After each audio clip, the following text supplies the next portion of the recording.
Alright folks, here at Canoga Park, we're ready for title match action in today's SoCal Doubles Classic. Top seeds Carol Chui and Elias Torres in the handicap division are going up against the number 2 seeds Jamie Spector and Taylor King. That was Carol's very first shot at the title match. Carol and Elias are getting a lot of sticks, 43 of them, so Taylor and Jamie are really going to have to put together some marks to catch up.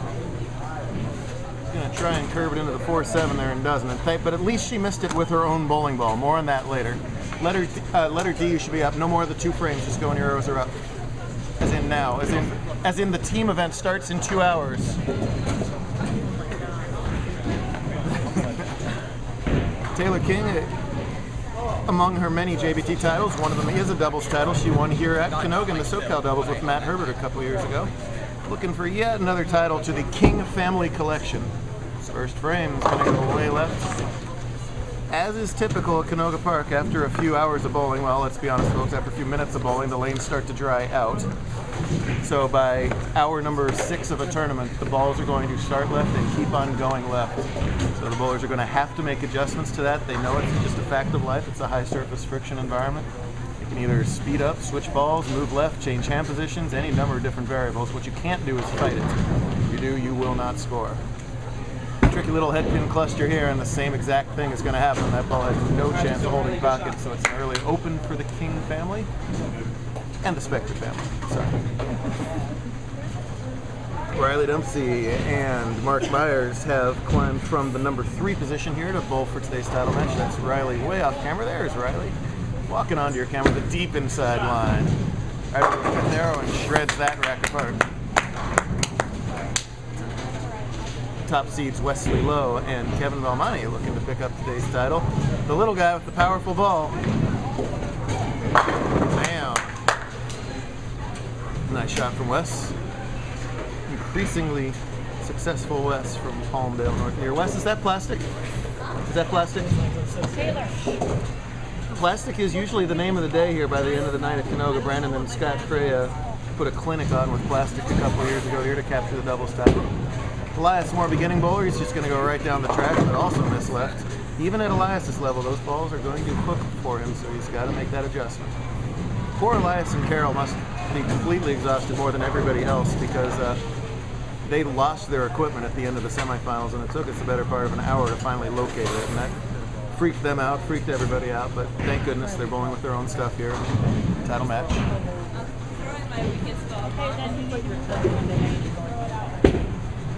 Tricky little cluster form. It's going to hook up there though. Oh, just a little deflection. So back-to-back opens for Elias and Carol. Let's see if Jamie can do something about it now. We're going to have 3 parts to that video. Well, if we go 2 shots per frame, it will. So let's see if Jamie can do something about it here. First appearance in a title match for Spector. Cross lane. Yes, ma'am. Another Brooklyn hit leads the 9. Not just the first title match appearance, but the first top 5 for Jamie. So she'll be at the Bowlium in Montclair in May, playing for $1,000 for first, whether Mark likes it or not. The new Bowlium. The new Bowlium. Just Charlie. A lot of new stops on our schedule for the spring. We're going to Cerritos for the first time in February. What's that? Cerritos. Down by Anaheim. Cerritos. Ish. I'm good for him. Go to the Senate. I should know where Cerritos is. It's in Cerritos. That's where Cerritos is. For a kid from Phoenix, that's Anaheim. He was born before the 605. I should know. There you go. Before the 605. I'll be honest, I didn't know where it was a week ago. But now I know. Thank you very much. Bye, boys. Maybe a couple. They work downhill. There you go. First look today at Mark Myers. Let's see how a 2-hander adjusts to this kind of lane condition. A lot of speed, that's one way. Oh boy. Hard to even imagine coming in light at this point, but he does. There's still oil, it's just it's really deep on the lane. So you've got to kind of play tight into it. If you try and circle it, you're going to hit the friction that's essentially right of about 25 at this point. Speaking of deep, Valmonte. Yeah, tripping out that 4. Just it's 2003 all over again watching Kevin Valmonte on a JBT webcast. The only adult left in the bunch, old man Kevin. A couple JBT titles for him back in the day. He's at his most comfortable playing deep inside, so we'll see if that's an advantage for that team later on. No lefties left, but Carroll pulling the semi-lefty here with the severe backup ball. Watch how many boards this righty shot covers. Oh, beg your pardon, Wesley's not a lefty. He's crazy. He's super lefty. In the handicap division I was talking about, obviously. We can't edit these things, so just when I screw up, just go with it. Let him go. I'll catch myself later on down the line. Oh my God. He's still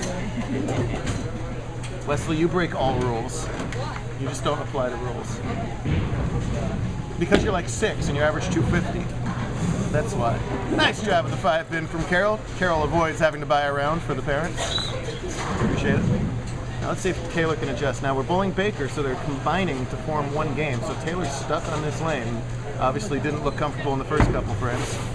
Further out, but see. Really? We used to bring in some pictures so we can get them on camera one of these days. I love getting bring in pictures tomorrow. Next time we get some on camera. I love doing that.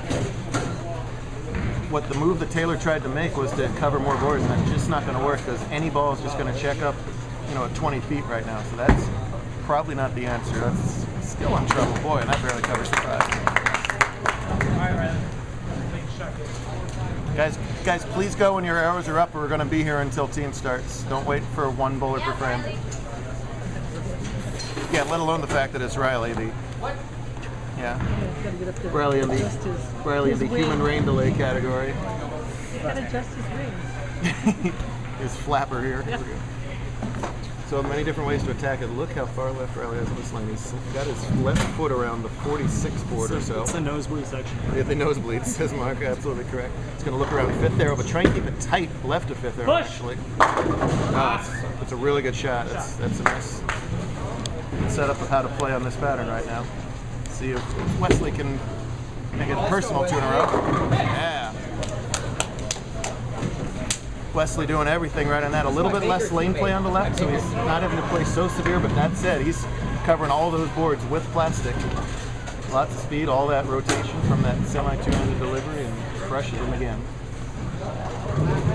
Riley, conversely, likes to play a little bit straighter. You usually see him further right on the lanes than most bowlers late in a tournament. He's got a really good ball roll that lets him get through the middle portions of the lanes better than most players these days. So he can use that to his advantage later. Hard and straight at the 10, no problem. 45 teams today, not too bad turnout here in the western Los Angeles area. Elias and Carroll from San Diego. And here is Elias in the 4th. Alright, grabs a piece of the headpin. Tricky little double wood there still. Elias has a high finish of 2nd on tour last season, down at Parkway if I remember right.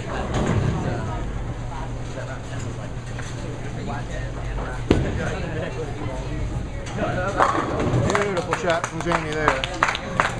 It's the shot of the match so far. Doublewood's awful tricky here. Yeah, only one of them is both. Earlier in the scratch division step ladder, Jimmy Heffley and Matt Jones won round 1 over Stephen Manier and Steve Lindsay. Then it's been all Mark and Riley, 223-212 over Jones and Heffley, and then all over Jeremy Glover and Mike Villarreal in the semifinals to set up the title tilt here. So Mark's going to mostly do this with ball speed. Watch how fast this is. Lay off. Well, he'll take it. Yeah. See, Riley immediately called for that ball to lay off. It simply can't, but it did go over and get Brooklyn, so he'll take it. You made me very proud. I hit the lip, so my foot went hook. And you see Kevin way off camera sliding just as deep as Riley, kind of right on top of each other. Kevin with just a little bit more side rotation than Riley, so he's covering a couple more boards, but same theory and 10 in the pit for Kevin. Man, he would have won a lot of titles if he threw it like that a few years ago.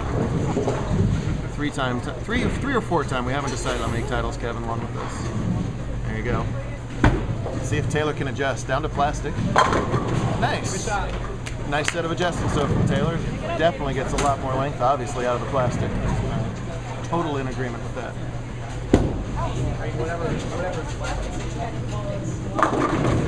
Oh, jump, Carroll! I'm the only one calling for that. Both pins wobble and they actually separate. That's like a 5.5 to 7. But Taylor doesn't recognize the things that she needs to do on that 10 pin. Got to go harder and straighter at that. Let's see if Carol can pick up this 5.5, 7. Yep. This is that one left. So again, they're getting 43, and they have yet to open, so they're using every bit of that 43 right now. I have absolutely no chance of seeing those scores, so people are going to have to help me out later. See Wesley standing. See Wesley literally standing off the approach at the start of his delivery here.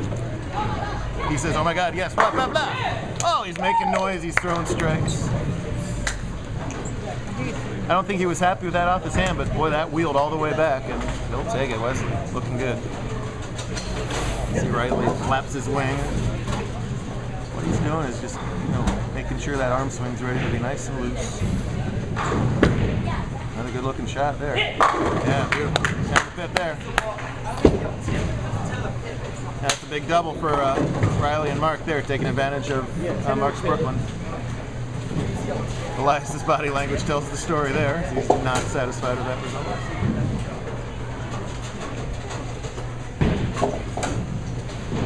Jamie with a much lower rev rate, so she's not as affected by these lanes, but still, it's got to keep that ball speed up. Nice follow through. Oh! And she doesn't need a jump. She gets the 9 to go at the end. Torres would love to have a spare here for his team.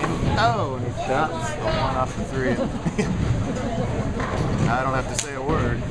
Upset Elias right now. Will Valmonte and his team pull it out? Will Elias make a comeback? Find out on part